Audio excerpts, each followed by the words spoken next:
Bapak, kaum muslimin yang dirahmati Allah Subhanahu wa taala, ada video yang cukup mencengangkan dari Miftah kaum muslimin, dan ini video pengakuan Miftah tentang hasil ngajinya kaum muslimin. Ada sebuah klub malam yang ngaji dengan Miftah selama 17 tahun kaum muslimin.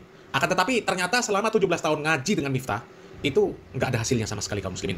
Justru tempat klub malam itu malah menjadi tempat kemaksiatan terbesar di kota tersebut ya. Coba kita simak dulu videonya kaum muslimin. Kemudian Al-Quran mengatakan, "Fama ya'mal mithqala dzarratin khairan yarah." Barang siapa berbuat kebaikan walaupun cuma sebiji sawi, dia akan mendapatkan balasannya. Tapi juga sebaliknya. Sekecil apapun perbuatan dosa juga ada balasannya. Ini imbang balance itu loh. Makanya hidup itu dibutuhkan keseimbangan. Dan kamu berterima kasih sama juraganmu. Kondisimu seperti ini masih dikasih kesempatan. Gak semua owner klub malam yang mengizinkan kafenya untuk ngaji. Ini kan kalau dilihat teorinya, ini gak nyambung, Pak. Ngaji itu ngajak kebaikan supaya Anda bertobat di tempat maksiat. Harusnya Pak Eko khawatir dong. Nanti kalau banyak bertobat, kafeku sepi. Nyatanya mekanisme Allah itu tidak pernah salah. 17 tahun bosnya ngaji. Ternyata bos tetap menjadi klub malam terbesar di Yogyakarta. Coba kaum muslimin ya, logika apa yang dipakai sama si Miftah ini kaum muslimin? Orang itu ya, kalau ngaji tujuannya adalah untuk melembutkan hati supaya menjadi orang yang bertakwa kepada Allah Subhanahu wa taala. Ya, kalau ada orang yang ngaji selama 17 tahun, tapi kok maksiatnya tambah menjadi-jadi, itu ngajinya ngaji apa? Dari sini saja kan sebenarnya jelas kaum muslimin bahwa Miftah ini mengakui bahwa 17 tahun ngaji dengan Miftah nggak ada gunanya sama sekali. Coba kaum muslimin, gunanya apa? Kalau sudah ngaji selama 17 tahun, ya, kafe tersebut menjadi kafe terbesar di Yogyakarta. Menjadi tempat klub malam yang terbesar di Yogyakarta selama 17 tahun. Coba dipikirlah kaum muslimin. Ya, harusnya kalau memang ngajinya bener, ya, selama 17 tahun ngaji, harusnya kafe itu sudah tutup, orangnya bertobat. Gitu loh. Bukan tambah besar. Harusnya orangnya bertobat. Wah, ngaji selama 17 tahun. Ya, dia akan semakin takut kepada Allah Subhanahu wa taala. Tapi kenyataannya ini kemaksiatannya malah semakin menjadi-jadi. Apanya nggak menjadi-jadi kalau sebuah klub malam dari 17 tahun yang lalu sampai sekarang masih menjadi klub malam yang terbesar. Artinya kan menjadi-jadi. Ya. Sementara Allah Subhanahu wa taala memberikan peringatan di dalam surat Al-Hadid ayat 16 ya. Allah Subhanahu wa taala mengatakan, "Alam ya'ni lil ladzina amanu an takhsha'a qulubuhum li dzikrillah wa ma nazala minal haqqi wa la yakunu kal ladzina utul kitaba min qabl fatala 'alaihimul amad faqasat qulubuhum wa katsirum minhum fasiqun." Belumkah datang waktunya bagi orang-orang yang beriman untuk tunduk hati mereka mengingat Allah dan kepada kebenaran yang telah turun kepada mereka. Dan janganlah mereka seperti orang-orang yang sebelumnya yang sudah diturunkan kitab kepada mereka. Kemudian berlalulah masa yang panjang atas mereka. Lalu hati mereka malah menjadi keras dan kebanyakan mereka adalah orang-orang yang fasik. Coba kaum muslimin, semakin lama ngaji, tapi semakin besar juga kemaksiatan. Itu ngajinya ngaji apa?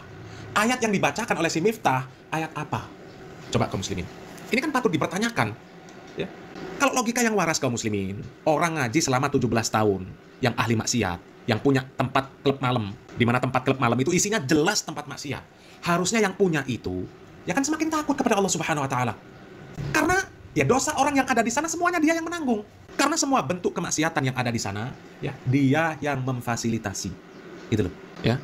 Dia sendiri kaum muslimin, ya, menanggung dosa pribadi dia saja. Itu sudah berat kaum muslimin. Apalagi dia harus menanggung dosa orang-orang yang dia fasilitasi untuk berbuat kemaksiatan karena dia yang membuat klub malam tersebut. Dan selama 17 tahun orang bermaksiat, dia memfasilitasi, semuanya dosanya dia menanggung. Coba, ya. Ini jadi aneh kaum muslimin kalau ada orang yang ngaji selama 17 tahun, ternyata malah semakin menjadi maksiatnya. Ini aneh. Dan ternyata ya memang wajar. Ya, Miftah itu menghadapi orang-orang yang ya orang-orang umum lah, bukan orang-orang yang rusak seperti yang ada di klub malam, menghadapinya saja dengan cara yang nggak benar. Dengan orang-orang yang ada di klub malam, dengan orang-orang yang nggak nakal saja, Miftah perkataannya itu nggak benar. Apalagi dengan orang-orang yang nakal. Kita bisa bayangkan kaum muslimin, di luar klub malam, Miftah seperti, ya coba kita lihat dulu videonya kaum muslimin. Aku bersyukur beri hati elek. Mila dadi sinden. Layu dadi londeran iki. Oh, mboten budenge. Saiki kok dadi suarane kaya ngono. Oh, untung Gus. Pripun? Sampeyan kene saiki dadi ora ustaz kok ya? Ora ustaz. Ora ustaz kok ya? Ini kan padha. Ora kiai ya dudu ya. Oh. Ya kan ndelung sumi, ketemu dalang ya dadi dalang. Anu Dek Warsena. Dalam Bude. Niki arep cah enom. Nggih. Niki waune jan-jane gandrung kalih kula. Nggih. Mulane dadi ning kagol dadi suarane kaya ngono kuwi. Lah saniki mbahasan ajeng kula tenani, Pak Di. Lah kula malah khawatir modern dhisik niki. Lah sebabnya apa? Lah kula iso keracunan. Kok keracunan? Ampun expired niki susune. Oh, kena susu kedaluwarsa. Nggih. Loh, Apa bedanya kamar karo ning TPS? neneng TPS nyoblos. Neneng kamar di Nah kaum muslimin, ini pengajian Miftah ya, di pengajian umum kaum muslimin. Di pengajian umum yang datang ya mesti macam-macam orang kaum muslimin. Ada Pak Kiainya juga di sana. Bahkan ada itu si Zaidan yang katanya cucu Nabi. Ya, di hadapan orang-orang umum saja perkataan Miftah seperti itu. Ya, di pengajian umum. Di pengajian umum perkataannya seperti itu. Bagaimana di pengajian khusus yang isinya orang-orang nakal, yang isinya ya wanita-wanita tunasusila, perempuan-perempuan yang nggak benar, laki-laki hidung belang. Bisa dipastikan lebih parah lagi dari ini kaum muslimin, kata-katanya si Miftah. Makanya ya sangat wajar kalau Miftah sendiri mengaku bahwa ada klub malam yang selama 17 tahun ngaji sama dirinya, ya justru menjadi klub malam yang terbesar di Jogja. Karena memang ngaji nggak ada isinya, ya. Ngaji nggak ada ilmunya, ya jelas nggak ada hasilnya. Katanya ngaji selama 17 tahun tapi menjadi tempat maksiat yang terbesar. Ini musibah kaum muslimin, musibah. Seharusnya yang punya klub malam tobat, klub malamnya ditutup tapi malah semakin besar.